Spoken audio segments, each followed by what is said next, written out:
Hello, hello there, everyone. How are you? Good morning to you. Welcome to Coffee Time Career Chat. If this is your first time joining us, again, welcome. My name's Patricia Hayes. I am an executive advisor, empowerment coach, and authentic networking strategist. All those words mean that I love working with people who are ready to take their lives, their business, and their careers to the next level in a fully empowered way and making sure that they maximize leveraging their professional relationships in an authentic and purposeful way. So, welcome to this here edition of Coffee Time Career Chat on a holiday week. Yes, I'm staying here. Old Faithful, right here.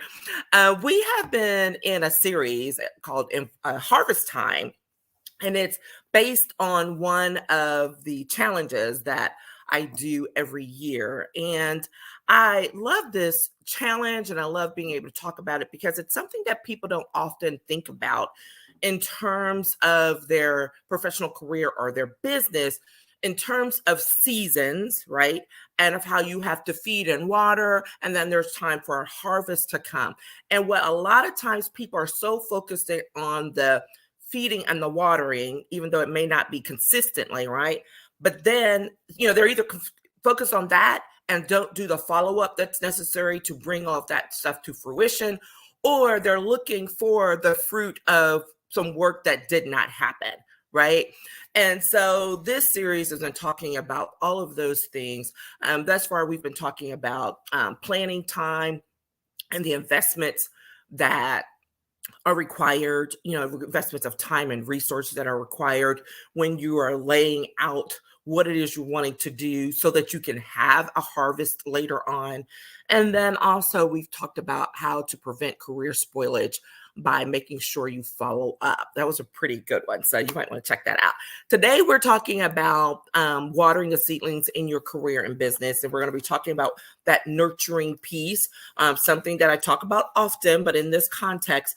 And lastly, just so you know what's coming, next week we'll be talking about maintaining your momentum for the long term and growth. And that's that whole piece of what do you need to do in order to make sure that the harvest continues. Okay, so that's the series from this month. And don't forget, you can check them all out on the YouTube channel. They've been posted here on LinkedIn and Facebook business page. But if you want to binge for the season, for the holidays, then I encourage you to go check out the YouTube channel because it will have everything on it. Okay, so just want to put that out there to start with before we dive in here. And make sure if you have any questions or comments, write them up. I can't always see who's saying what, but I can see the comments.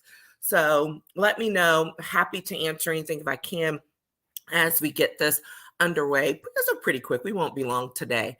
So here's the thing. I know this is going to sound so simplistic, but sometimes it's the simple things that we need reinforcement on, right?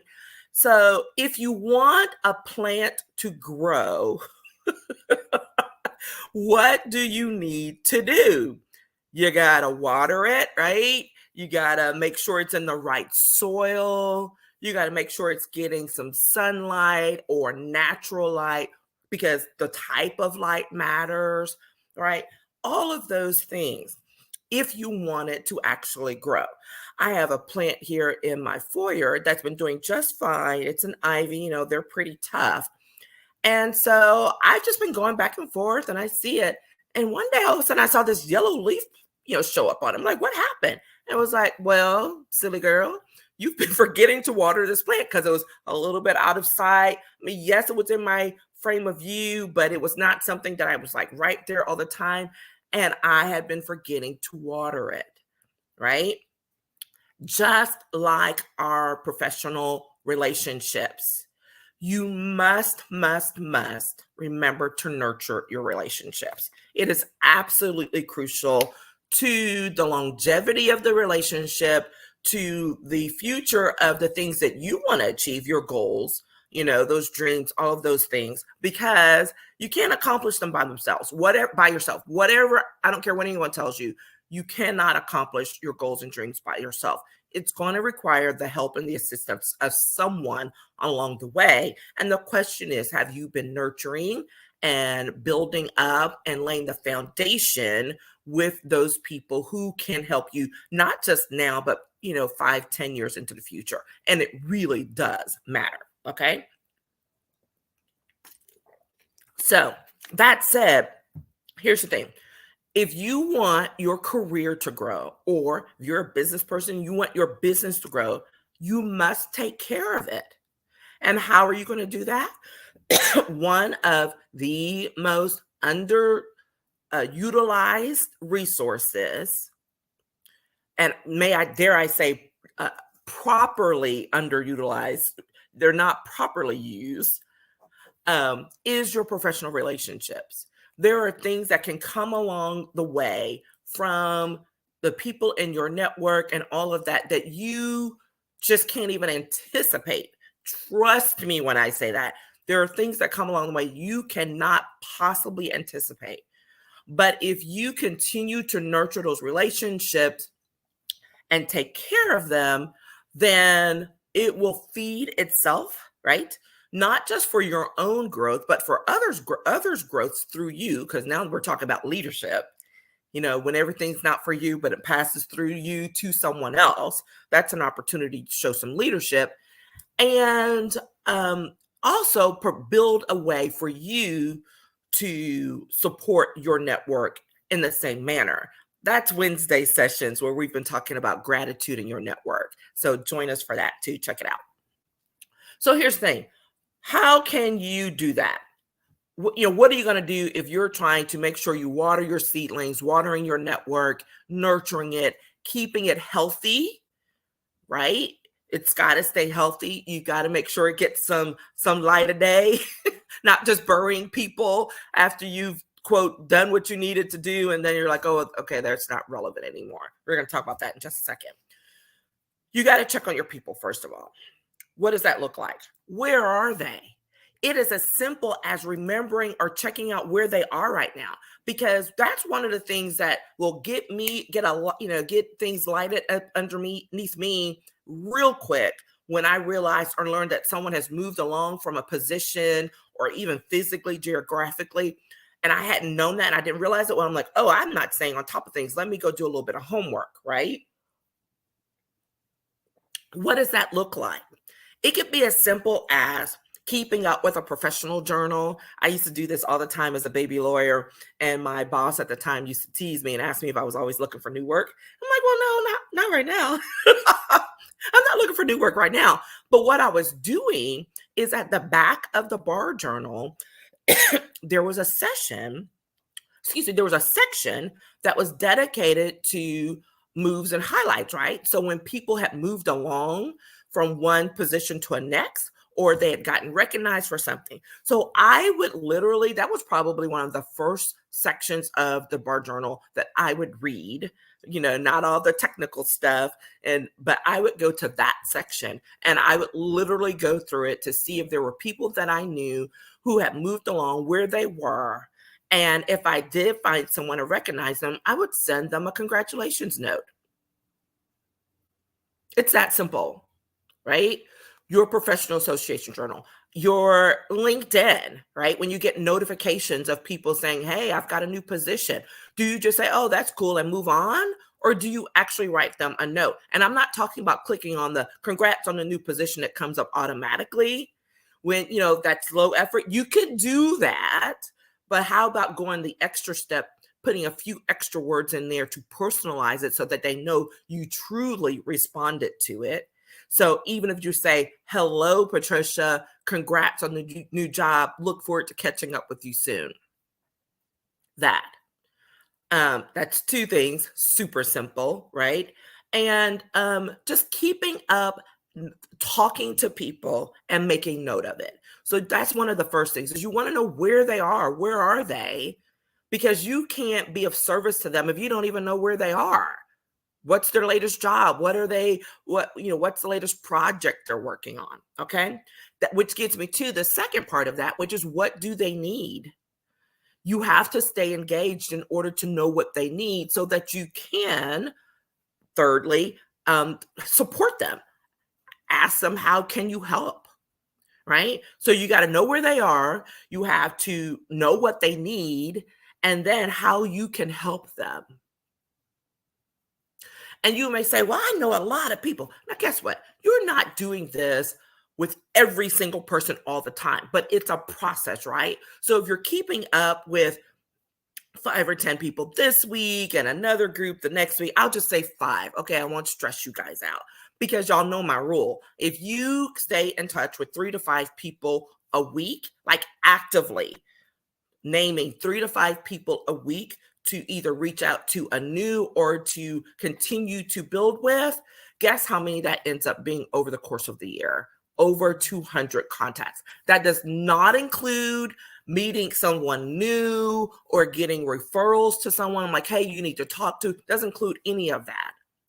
Do the work a little bit at a time, and you would be surprised at how far your influence can go and how far your network can grow. Because just by doing that work, right, 3 to 5 people a week, say hello, how are you doing? Congratulations. What do you need? Let me know if I can help you with that. How far that goes. Because what happens is people get on the phone or they get on a Zoom call with someone else and they're like, hey, I was just chatting with, Patricia, she checked in the other day. And they're like, oh, I hadn't talked to her. And then what happens? Someone else catches up with you. It's a matter of putting the effort in first. And then it builds. Okay. Which gets to that momentum piece we'll talk about next week. All right. What's the next thing? So you got to check on your people. And I've told you how to do that. Then you have to schedule the regular follow-ups. I know I am a broken record on follow-ups, and I'm continuing. I'm always going to be a broken record on follow-ups because most people do not do the follow-up. I am still amazed at how few people actually follow up with others when it comes to certain things. So if you do it, dare I say, even half the time, you are still ahead of what most people are, because people get caught up in the moment and they're like, oh my gosh, I'm too busy. I'll do it later, right? We all do it. No judgment, right? I'm not perfect. I miss, get out there, connect and all of that. And I still miss some, right? But I have a little system where I follow up, for me to follow up. So if it's not an immediate follow-up, then I put it on my calendar, whether it's my paper one or my electronic one, to buzz me to say, don't forget to. And then at the end of each month and each quarter, I try to go back and follow up. So the point is, I'm trying not to let things fall through the cracks. I'm trying to make sure that relationships, old or new, do not follow up, do not fall through the cracks. Hey, Pamela, one of my favorite people generally. I mean, just genuinely, y'all see my words. I haven't had enough coffee yet. Let me keep drinking my coffee, right? But it is the thing. It is the thing, right? And, Pam's on. And I will say, I'm like, this is someone literally, we hadn't seen each other in person till a few weeks ago when I went to a luncheon she invited me to. But guess what? We had stayed connected throughout the pandemic simply by reaching out via email, through messaging. She had me, I had her on as one of my guests for one of my workshops. All of those things matter. And guess what? People blow it off all the time, and it is a big mistake. It is the easiest and simplest way. I've been using this example a lot recently because it's true and it just happened. So back in September, September was not my best month health-wise because between the allergies and whatever, I had a lot of respiratory things going on. So that means I wasn't going out a lot anyways. But on my networking Wednesdays, what did I do? I always go through and I'm like, let me see who I can catch up with, touch bases with. And there's one week I was really on top of it. I was just like, you know what? Let me just go until I get tired.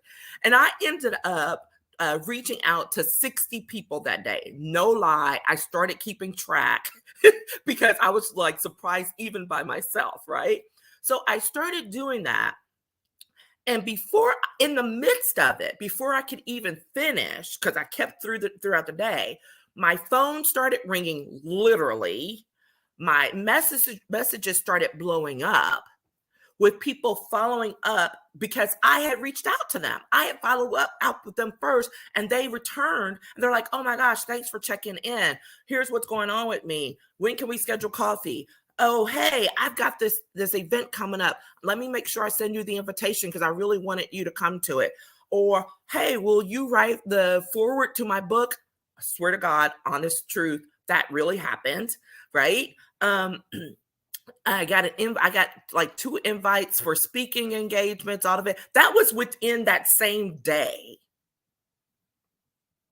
And so within 24 hours, because now I'm getting really curious about how this is going. And within 24 hours, I had literally heard back from half of those people, whether it was through a message, a phone call, whatever. I had heard back from them. They had responded. Within the week, it was even more. Now, how often are you going to get a 50, 60, 70% return on so little effort?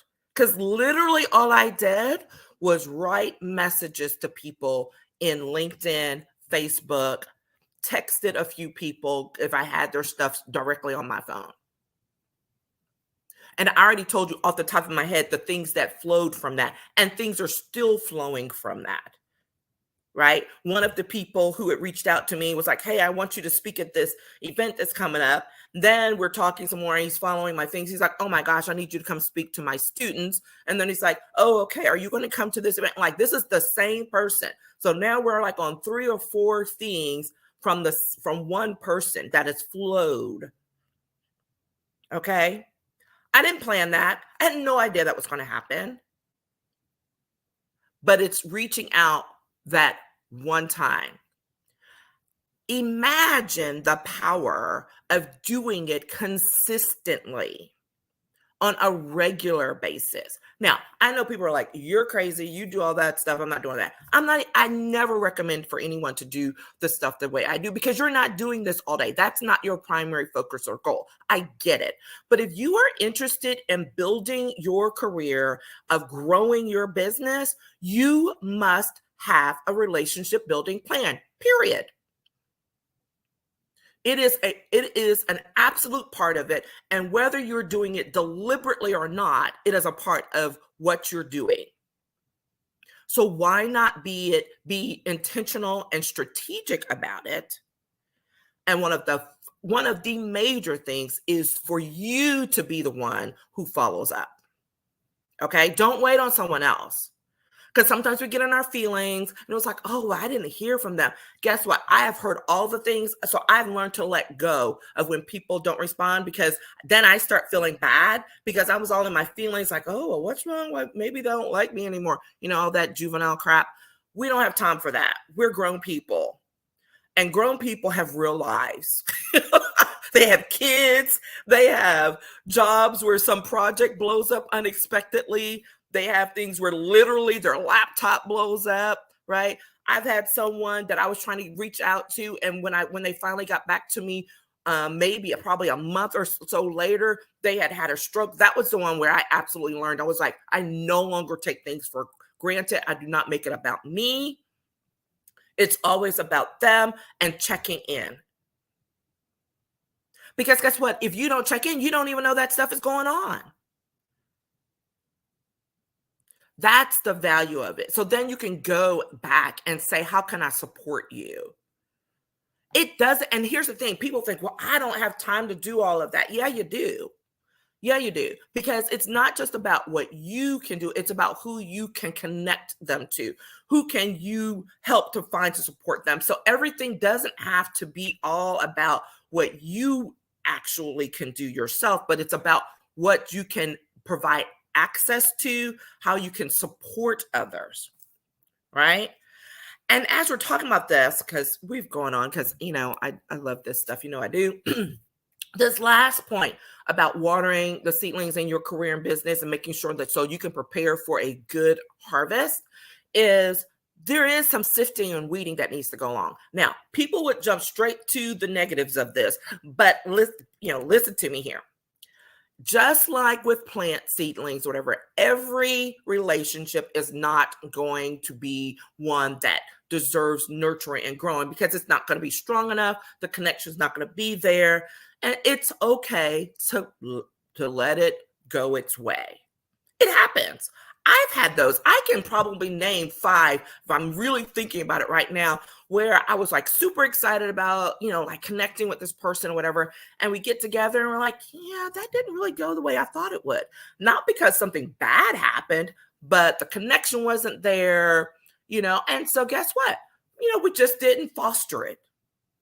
I didn't eliminate that person fully or whatever. They're still like in my LinkedIn. If sometimes I may say, hey, saw that, you were doing X, good luck, whatever. But it's not one that I'm nurturing for the long term, right?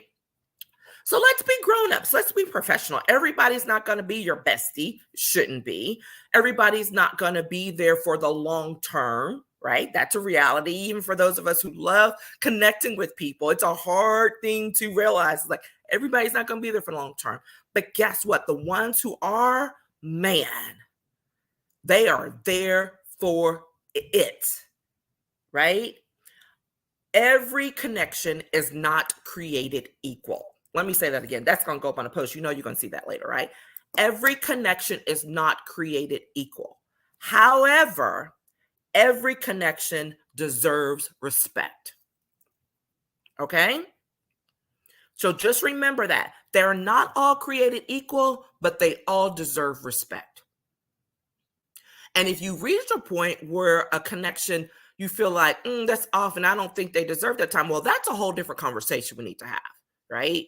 Because there are some moments where you're like, yeah, especially if someone has violated a core value of yours or exhibited something where it doesn't connect or has betrayed a trust. I get it. You don't hang on to those people just for the sake of it. I don't care who they are, how powerful they are, or how influential they are, right?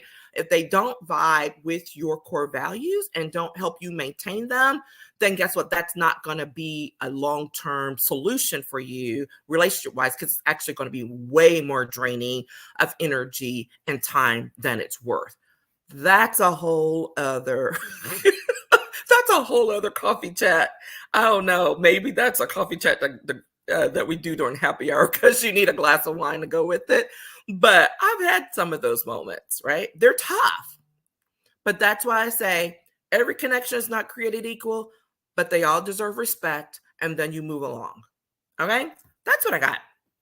That is it for harvest time, watering seedlings in your career and business. We want to make sure you check on your people.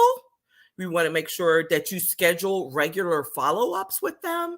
And then remember to do the sifting and the weeding on a regular basis, right? So that you can make sure you're feeding and watering the right relationships that are going to support your goals, your dreams, your business, your career in a way that's mutually beneficial, right? Not just, oh, what can I take from that person? We don't do that.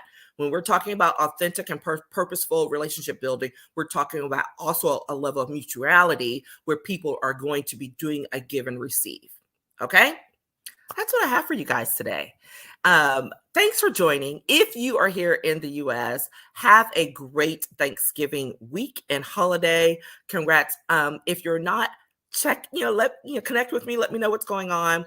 And keep an eye out this week, you guys, because I am going to be putting together and releasing a end of the year bundle of some resources that I've had for some time. And you can share that out and, pick it up, at a nice little price. I would just say that. Okay. I don't do those sales and all that kind of stuff, but I am willing to help people pull together so that you can get a good sense of direction of where you want to head in the next year. And these resources are going to give you that. So if you have any questions or your question, want to make sure you get it, hit me up in the DMs or in the messages, and I'll be sure to follow up with you. Meanwhile, have a great Monday and the rest of your week. Okay? Take care, everyone. Bye-bye.